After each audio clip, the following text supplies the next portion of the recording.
nak ajar Hikayat Parang Puting. Mesti tak tahu kan Hikayat Parang Puting tu tentang apa. Jadi kita okey, jadi ini sinopsis Hikayat Parang Puting.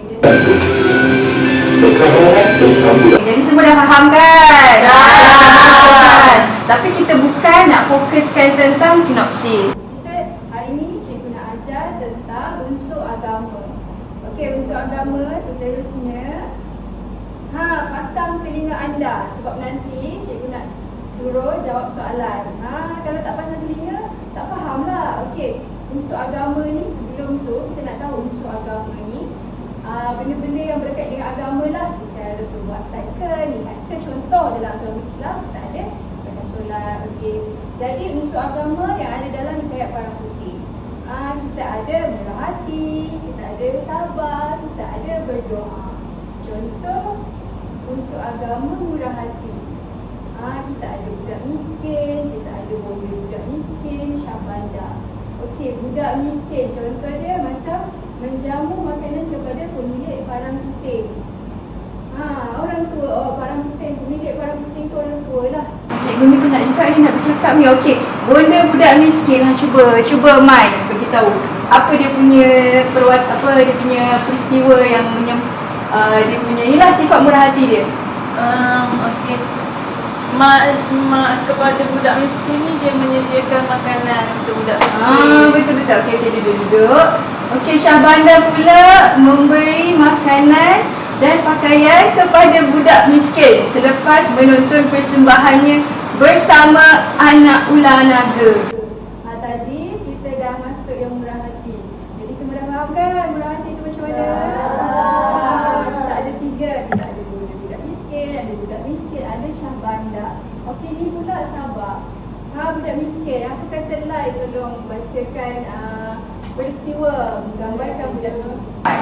Budak miskin sabar menjaga anak ular naga, elang dan tikus putih tanpa mengharapkan balasan hingga akhirnya menerima cincin hikmat dan menjadi sahabat haiwan tersebut, membuktikan keikhlasan membawa kebaikan. Terima kasihlah, duduk.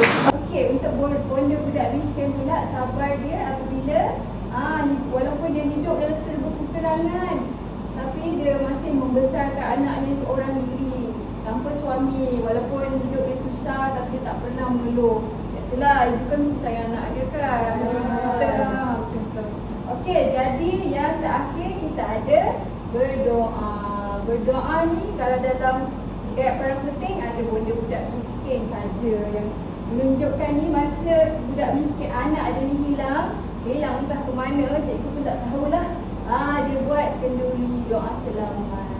Okey, jadi cikgu pun dah penat bercakap. Tadi semua dah faham kan? Kita ada murah hati, kita ada sabar, kita ada berdoa. Jadi sekarang mestilah cikgu nak uji sama ada kamu semua ni faham ke tidak. Jadi kita masuk kuis interaktif. Kita boleh ke meeting lagi.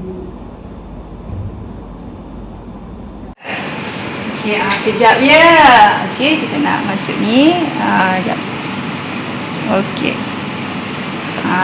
Jadi cikgu nak hari tu. Cikgu bagi masa dulu, okey. Dalam masa 2 saat. Sila bagi jawab Pak. Jawapannya budak miskin sabar dalam menjaga anak ular naga, elang dan tikus putih. Okey, kita tengok dulu macam mana betul ke tidak. Cuba tekan. Okey, ya betul. Okey, apakah contoh sifat pemurah yang ditunjukkan oleh Syahbanda? Ada 3. Cikgu nak Hidayah tolong jawab 2 saat dari sekarang.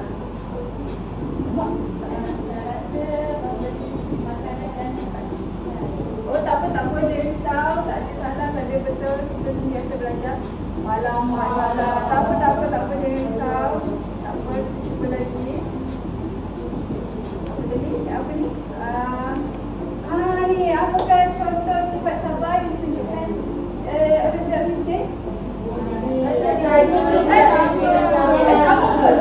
Cikgu berdasaran jamaah kita. Yang terbaru ni, apakah kepentingan berdoa kepada Allah dalam Hikayat Parang Puting? Kejap, Arifah. Supaya menjaga perkara dan cikgu. Alhamdulillah, tak ada saat. Tak kira saat pun dah boleh jawab.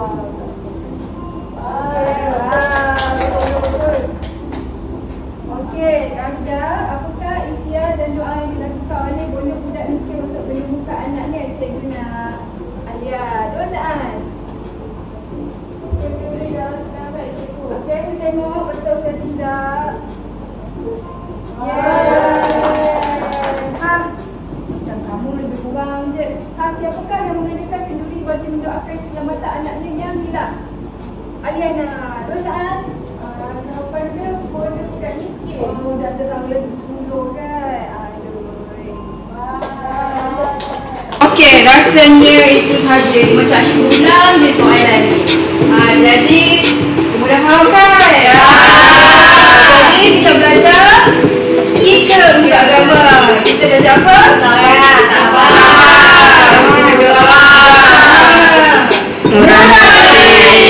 Betul. Jadi, jika ada semua faham, kita boleh aplikasikan dalam pekerjaan akan datang. Yeay!